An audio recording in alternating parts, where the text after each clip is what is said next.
Bismillahirrahmanirrahim.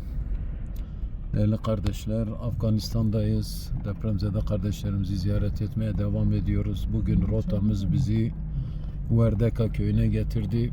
İnşallah burada gerçekten büyük bir yıkım var ve buradaki depremzede kardeşlerimize inşallah Rahman birazdan nakdi yardım yapacağız.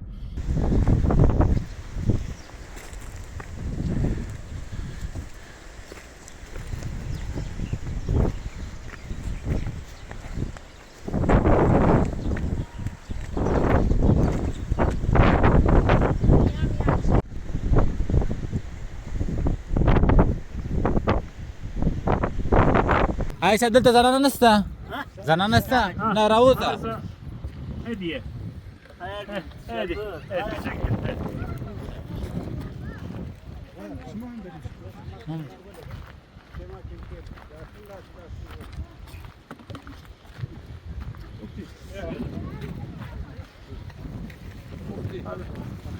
يا أخي العزيز نحن في تركيا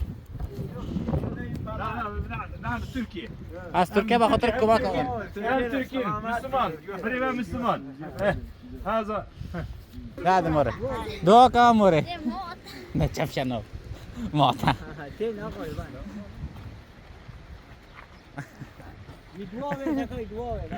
دعا کنید دعا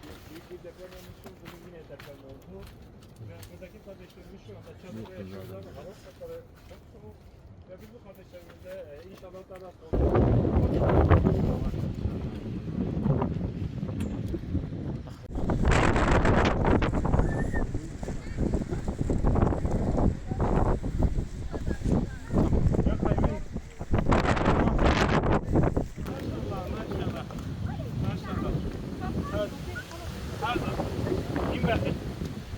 تعال حبيبي ينبخل تركيا